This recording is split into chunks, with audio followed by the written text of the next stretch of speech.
Hello students, आज हम 10th class की बुक फर्स्ट फ्लाइट से second chapter Nelson Mandela long walk to freedom पढ़ेंगे। इस लेसन को पढ़ने से पहले हम अपार्थाइड सिस्टम के बारे में जानेंगे। तो अपार्थाइड सिस्टम क्या होता है? ये एक पॉलिटिकल सिस्टम होता है जो लोगों को रेस के अकॉर्डिंग अलग करता है। तो ये अपार्थाइड सिस्टम साउथ अफ्रीका में भी लागू था। तो वहाँ क्या था ये सिस्टम कि गोरे जो लोग थे वे काले लोगों से अलग रहते थे। गोरे और काले लोगों में भेदभाव था। जो काले लोग थे उनको नौकरी नहीं मिलती थी, उनके स्कूल्स भी अलग थे। तो इससे परेशान होकर के उन लोगों ने एक आंदोलन चला दिया। तो उनमें से एक थे नेल्सन मंडेला। उसके लिए वे 30 इयर्स जेल में भी रहे।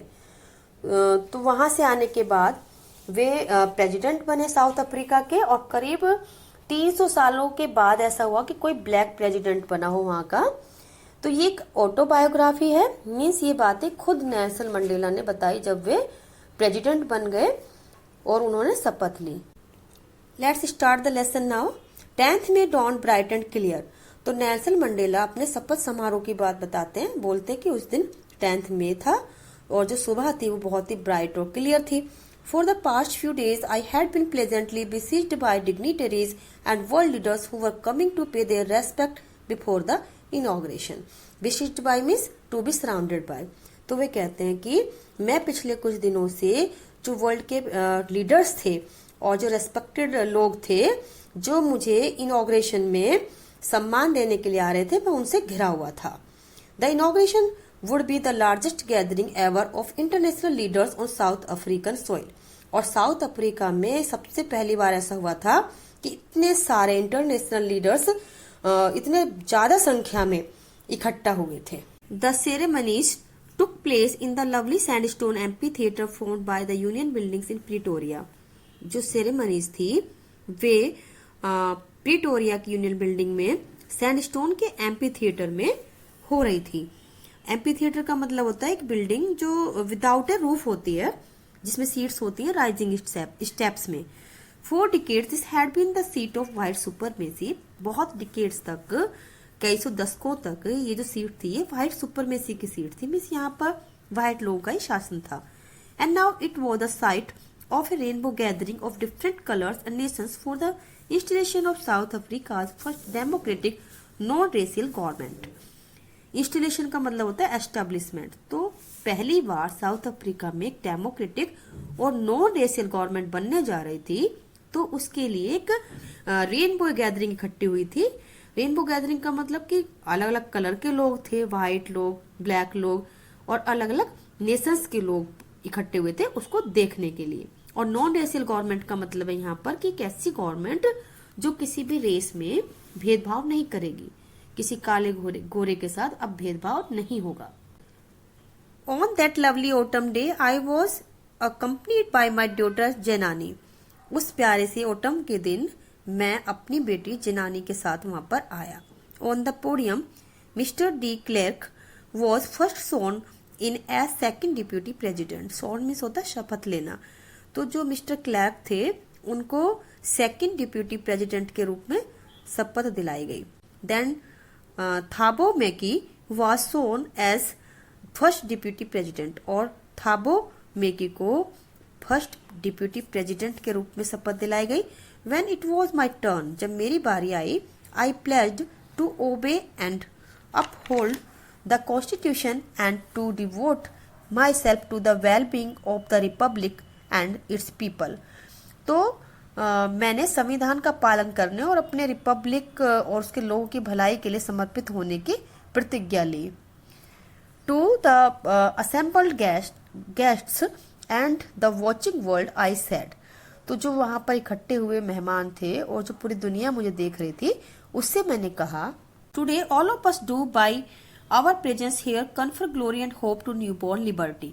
कन्फर का मतलब टू गिव। तो आगे वो कहते हैं कि हम अपनी प्रेजेंस से इस नई जन्मी जो आजादी है इसको एक आशा देते हैं कि out of the experience of an extraordinary human disaster that lasted too long must be born a society of which all humanity will be proud. Human disaster यहाँ पे अपार्थाइड को कहा है, जो यहाँ पे सिस्टम था काले गोरे में भेदभाव का। तो वो कहते हैं कि जो अनुभव हुआ है हमें उससे एक्सपीरियंस मिला है उससे हम एक ऐसी सोसाइटी का निर्माण करेंगे जिस पर पूरी ह्यूमैनिटी को, पूरी मानव जाति को हम पर घमंड होगा। We who were outlaws not so long एगो।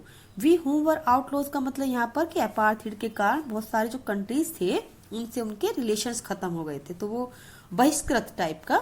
तो वो कहते हैं कि we who were outlaws not so long ago have today been given the rare privilege to host to the nations of the world on our own soil। कि हम इतने ज्यादा दिन से बहिष्कृत थे, तो आज हमें अपनी ही जमीन पर बहुत सारे नेशंस की मेजबानी करने का जो सौभाग्य मिला है, बहुत अच्छा लग रहा है। We thank all of our distinguished international guests for having come to take possession with the people of our country of what is, after all, a common victory for justice, for peace, for human dignity। और मैं उन सब international guest का thank you बोलता हूँ, धन्यवाद बोलता हूँ, जो हमारे देश के लोगों के साथ न्याय की जीत, शांति और मानव के सम्मान के लिए यहाँ पर इकट्ठे हुए हैं। We have at last achieved our political emancipation। Emancipation का मतलब होता है freedom from restriction, कि अब हमने सारे restriction से आजादी पाली है। We pledge ourselves to liberate all our people from the continuing bondage of poverty, deprivation, suffering, gender and other discrimination। और अब हम शपथ लेते हैं कि हम लोगों को गरीबी से और किसी भी तरह के बंधन से, किसी भी तरह के कष्ट से या जेंडर के कारण या किसी और वजह से होने वाले डिस्क्रिमिनेशन, भेदभाव से सबको मुक्ति दिलाएंगे। Never never and never again shall it be that this beautiful land will again experience the oppression of one by another. और कभी भी ऐसा नहीं होगा इस सुंदर धरती पर कि किसी को किसी के द्वारा शोषण किया जाएगा। The sun shall never set on so glorious a human achievement. और मानवता की इस गौरवशाली उपलब्धि का सूरज कभी अस्त नहीं होगा। द लेट फ्रीडम रीन, स्वतंत्रता बनी रहे। गॉड ब्लेस अफ्रीका, भगवान अफ्रीका को आशीर्वाद दें। A few moments later we all lifted our eyes in awe as a spectacular array of South African jets, helicopters and troop carriers rode in perfect formation over the Union building। कुछ क्षणों के बाद हमने देखा, जब अपनी आंखें ऊपर उठाई, तो जो अफ्रीकन जेट्स, हेलीकॉप्टर्स और ट्रूप्स थे, वे सब एक परफेक्ट फॉर्मेशन बनाते हुए, अलग अलग कलर्स की फॉर्मेशन बनाते हुए तेज आवाज में ऊपर बिल्डिंग के ऊपर उड़ रहे थे, यूनियन बिल्डिंग के ऊपर उड़ रहे थे। It was not only display pin point precision and military force. जैसे मिलिट्री फोर्स आमतौर पर प्रदर्शन करती है, ये वैसा नहीं था, but a demonstration of the military's loyalty to democracy, to a new government that had been freely and fairly elected। बल्कि यह उस डेमोक्रेसी के लिए, उस नई गवर्नमेंट के लिए जो कि फ्रीली और फेयरली चुनी गई थी, उसके लिए उनकी वफादारी को शो कर रहा था। Only moments before the highest generals of the South African Defence Force and Police, their chest but bedecked with ribbons and medals from days gone by, saluted me and pledged their loyalty।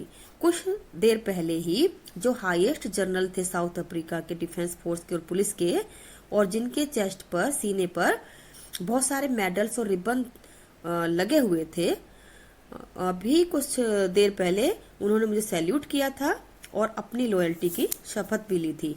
I was not unmindful of the fact that not so many years before they would not have saluted but arrested me। Unmindful का मतलब होता है aware of. तो मैं इस बात को अच्छे से जानता हूँ अभी भी कि कुछ साल पहले ये जो लोग थे, इन्होंने मुझे सैल्यूट नहीं किया था, बल्कि अरेस्ट कर लिया था।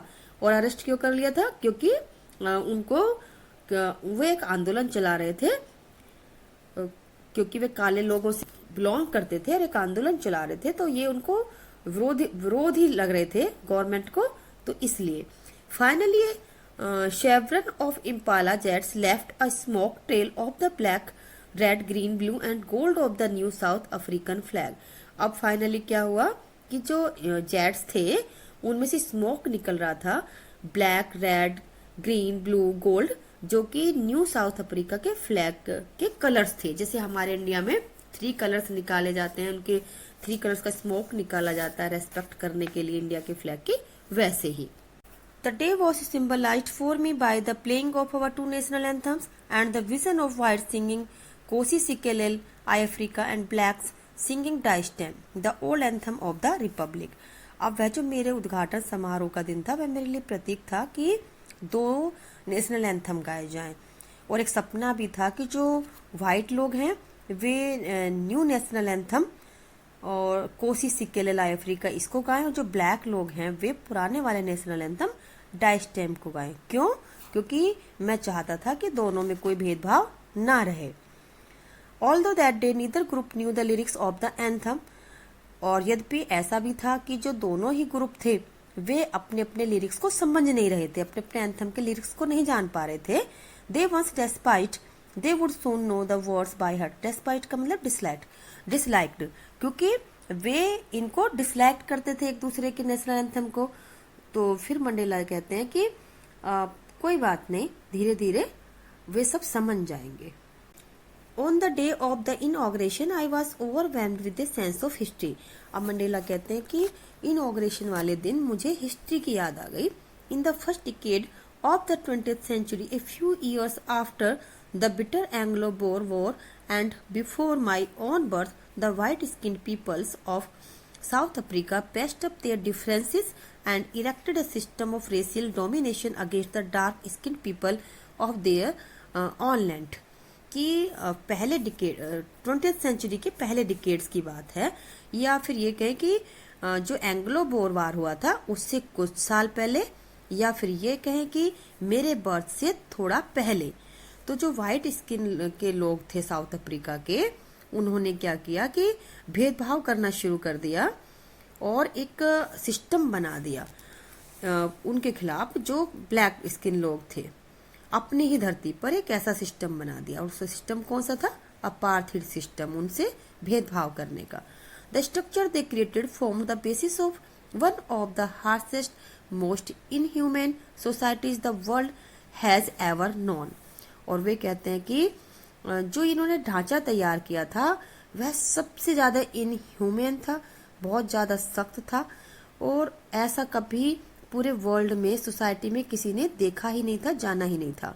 Now in the last decade of the 20th century and my own 8th decade as a man, that system had been overturned forever।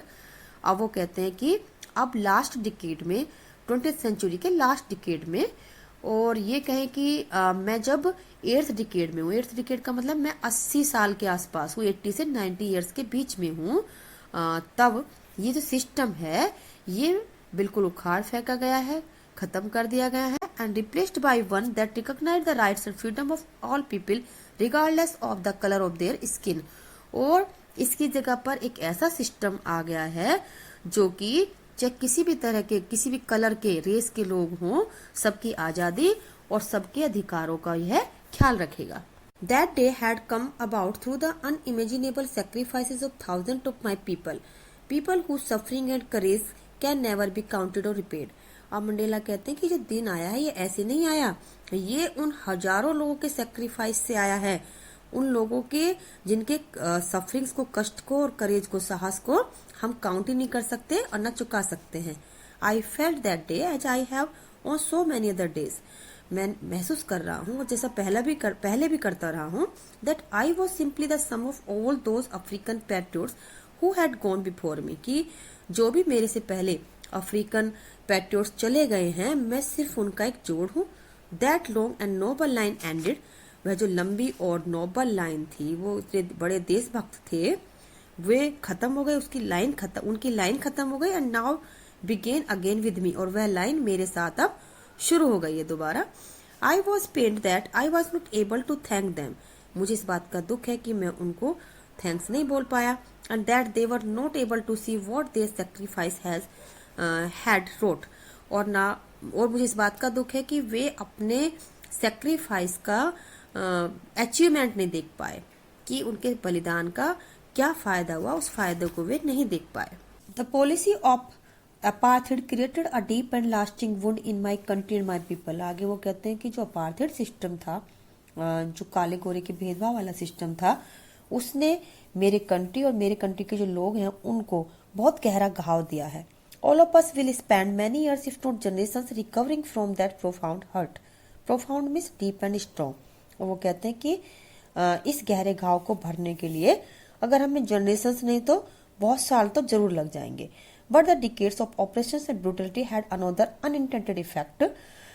लेकिन इसका एक और जो ये क्रूरलिटी हुई है इतनी, इसका एक और अच्छा फर्क भी पड़ा है कि इसने produce the Oliver Tambo, Walter Sisulus, the Chief Luthulis, Yusuf Dadoos, Bram Fischer और रॉबर्ट सबिक्यू, ऐसे लोगों को भी प्रोड्यूस किया है। ये लोग भी इसी के कारण बने हैं। जो इतना ज्यादा क्रूरल्टी हुई है उसके कारण ऐसे लोग भी उत्पन्न हुए हैं। Man of such extraordinary courage, wisdom and generosity that their like may never be known again. ये इस तरह के एक्स्ट्राऑर्डिनरी करेज, विजडम और उदार लोग थे कि इस तरह के लोग कभी दोबारा आ ही नहीं सकते।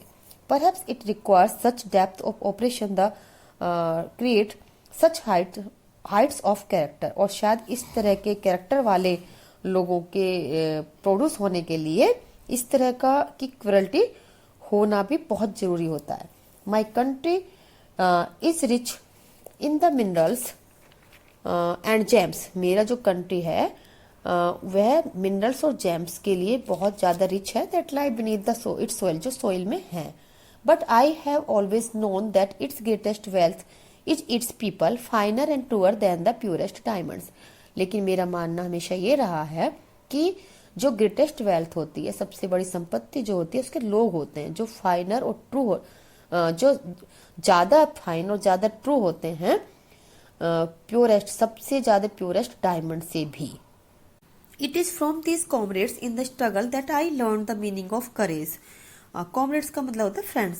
तो जो स्ट्रगल में मेरे साथी थे उनसे मैंने सीखा कि करेज का मीनिंग क्या है। Time and time I have seen man and women risk and give their lives for an idea. मैं देखता रहा हूँ कि बहुत सारे लोग हैं जो एक आइडिया के लिए अपने जीवन में रिस्क लेते हैं या अपने जीवन को खत्म कर देते हैं। I have seen men stand up to attack and torture without breaking, showing a strength and resilience that defies the imagination।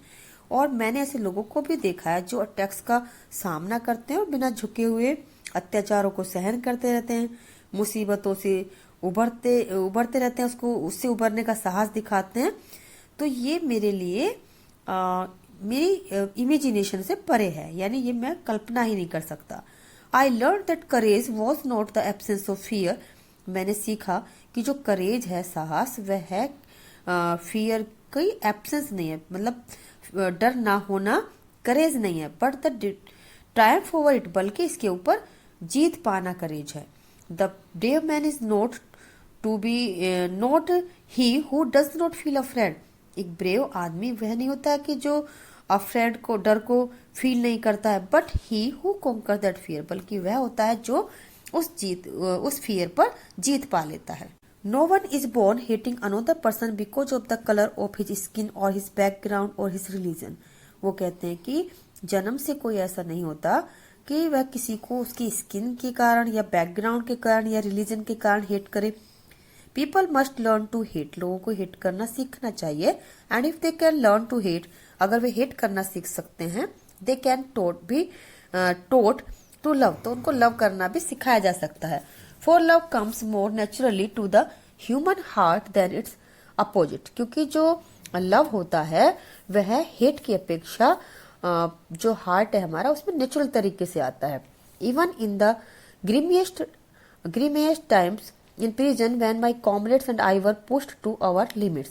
Push to our limits का मतलब कि जब एक हद हो जाती थी दर्द को सहन करने की, तो अपने सबसे बुरे टाइम में जब मैं प्रिजन में था तब भी, तो जो मेरे कॉमरेड्स थे, साथी थे, और जो मैं था, तो जब हमारी एक दर्द को सहन करने की शक्ति खत्म हो जाती थी तब भी I would see A glimmer of humanity in one of the guards. तो मुझे एक गार्ड में कुछ ह्यूमैनिटी दिखाई पड़ती थी। Perhaps just for a second, एक सेकेंड के लिए ही दिखती थी, but it was enough to reassure me and keep me going, लेकिन काफी थी मुझे आश्वस्त करने के लिए और मुझे आगे बढ़ने के लिए। Man's goodness is a flame that can be hidden but never extinguished. वो कहते हैं कि जो आदमी की अच्छाई होती है वो एक फ्लेम की तरह होती है, उसको छिपाया जा सकता है लेकिन कभी उसको बुझाया नहीं जा सकता। In life every man has twin obligations.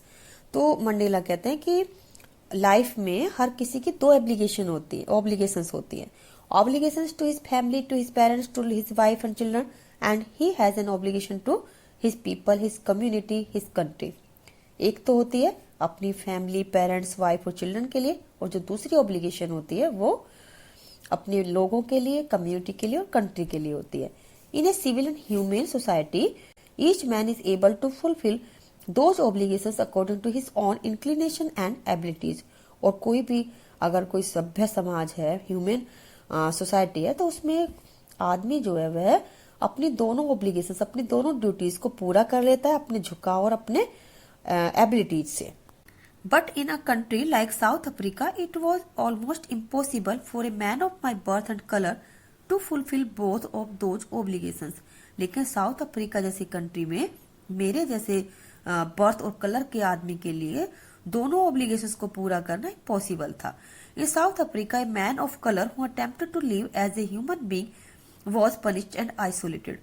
South Africa में जो काले व्यक्ति होते थे उनको ह्यूमन बीइंग की तरह से अगर वो रहने की कोशिश करते थे तो उनको सजा मिलती थी और आइसोलेट कर दिया जाता था, अलग कर दिया जाता था। In South Africa, man who tried to fulfil his duty to his people was inevitably ripped from his family and his home and was forced to live a life apart, a twilight existence of secrecy and rebellion. Inevitably का मतलब unavoidably और ripped का मतलब होता है separated। तो Mandela कहते हैं कि साउथ अफ्रीका में यदि कोई आदमी अपने लोगों के प्रति अपनी ड्यूटीज को पूरा करने की कोशिश करता था तो उसे घर और परिवार से अलग करके विद्रोही जीवन जीने के लिए मजबूर किया जाता था। I did not in the beginning choose to place my people above my family. शुरू में तो मैंने भी अपने लोगों को अपने परिवार से ऊपर नहीं माना, but in attempting to serve my people, I found that I was prevented from fulfilling my obligations as a son, a brother, a father and a husband। लेकिन फिर मैंने देखा कि अगर मैं अपने लोगों की सेवा करने की कोशिश कर रहा हूँ तो मैं as a son, brother, father, husband इन ऑब्लिगेशंस को पूरा नहीं कर पा रहा हूँ। उनके लिए जो मेरी रेस्पॉन्सिबिलिटीज बनती हैं उनको मैं पूरा नहीं कर पा रहा हूँ। I was not born with a hunger to be free. मैं आजाद रहने की भूख के साथ नहीं जन्मा था। I was born free in every way that I could know. मैं हर तरह से आजाद था। Free to run in the fields near my mother's hut, free to swim in the clear stream that ran through my village, free to roast mealies under the stars and ride the broad backs of slow moving bulls. मैं अपनी माँ के हट के आसपास जितने भी खेत थे उनमें दौड़ सकता था। नदी में मैं तैर सकता था जो मेरे गांव से होकर गुजरती थी, और मैं भुट्टे खा सकता था खुले में, और मैं जो स्लो मूविंग बुल्स थे उनकी बैक पर चढ़ करके राइड कर सकता था। As long as I obeyed my father and abided by the customs of my tribe, I was not troubled by the laws of man और गॉड। और जब तक मैं अपने फादर की और की आज्ञा और कबीले की प्रथाएं थी, जब तक मैंने उनका पालन किया, मुझे गॉड और आदमी के किसी भी कानून से कोई परेशानी नहीं हुई। It was only when I began to learn that my boyhood freedom was an illusion, when I discovered as a young man that my freedom had already been taken from me, that I began to hunger for it. जब मैं लड़का था तभी मुझे पता चल गया कि मेरी जो फ्रीडम है वह एक भ्रम है, और जब मैं यंग मैन बना तब मुझे पता चला कि जो मेरी फ्रीडम है वह मुझसे पहले से ही छीनी जा चुकी है। तब मुझे उसकी आजादी की भूख लगनी शुरू हुई, फ्रीडम की भूख लगनी शुरू हुई। At first as a student I wanted freedom only for myself, the transitory freedoms of being able to stay out at night, read what I please and go where I choose. जब मैं student था पहले तो तब मैं यही चाहता था कि जो मुझे आजादी मिले वह सिर्फ इतनी मिले कि मैं रात को कहीं भी घूम सकूं, पढ़ सकूं, जो चाहे कर सकूं, और जहाँ जाना चाहे मैं जा सकूं। Later, as a young man in Johannesburg, I yearned for the basic and honorable freedom of achieving my potential, of earning my keep, of marrying and having a family, the freedom not to be obstructed in a lawful life. लेकिन जब मैं Johannesburg में था, एक young man था, तब मैंने इच्छा की कि मुझे एक ऑनरेबल फ्रीडम मिले, अपने पैसे कमाने की, शादी करने, परिवार पाने की मुझे फ्रीडम मिले और मेरे जीवन में कोई बाधा ना आए, इस तरह की स्वतंत्रता, उस तरह की आजादी मुझे मिले। But when I slowly saw that not only was I not free, but my brothers and sisters were not free. लेकिन मैंने धीरे धीरे देखा कि केवल मैं ही नहीं बल्कि मेरे भाई बहन भी आजाद नहीं हैं। I saw that it was not just my freedom that was curtailed, but the freedom of everyone who looked like I did. और मैंने ये भी देखा कि केवल मेरी ही नहीं बल्कि मेरे जैसे दिखने वाले लोगों की भी जो आजादी है वो छोटी सी है। That is when I joined the African National Congress. तब मैं अफ्रीकन नेशनल कांग्रेस में शामिल हो गया। And that is when the hunger for my own freedom became the greater hunger for the freedom of my people. और जो मेरी भूख थी, आजादी की भूख थी, वह लोगों की आजादी के लिए और बढ़ गई। It was this desire for the freedom of my people to live their lives with dignity and self-respect that animated my life. मेरी इच्छा थी कि जो लोग हैं मेरे, वे डिग्निटी के साथ और सेल्फ रेस्पेक्ट के साथ रहें, इससे मेरे जीवन को एक गति मिली। That transformed a frightened young man into a bold one. और इससे एक डरपोक जो यंग मैन था वह एक बोल्ड, एक निडर यंग मैन में चेंज हो गया। That drove a law abiding attorney to become a criminal. और उसने वो कहते हैं कि जो मैं एक बहुत ज्यादा कानून को मानने वाला था, एक क्रिमिनल बन गया। क्रिमिनल क्यों बन गया? क्योंकि वह बगावत करने लगे व्हाइट लोगों के खिलाफ। That turned a family loving husband into a man without A home. और मैं एक जो इतना फैमिली लविंग हस्बैंड था, वह एक ऐसा आदमी बन गया जिसके पास घर नहीं था। That forced a life loving man to live like a monk। और जो लाइफ को इतना ज्यादा पसंद करता था, ऐसा आदमी, मेरे जैसा आदमी, मोंक की तरह बन गया। मोंक का मतलब होता है जो साधु होते हैं, जिनको घर बार से कोई मतलब नहीं होता है, उस टाइप का। I am not more virtuous of self sacrificing than the next man. जो आम आदमी होते हैं, जो सेल्फ सेक्रीफाइसिंग और वर्चुअस होते हैं, गुणों वाले होते हैं, उनसे ज्यादा मैं नहीं हूँ। But I found that I could not even enjoy the poor and limited freedoms I was allowed when I knew my people were not free। लेकिन मैंने पाया कि जब मेरे लोग ही आजाद नहीं हैं, तो मैं छोटी से छोटी और जो लिमिटेड मेरी फ्रीडम्स हैं, उनको भी मैं एंजॉय नहीं कर सकता हूँ। Freedom is indivisible.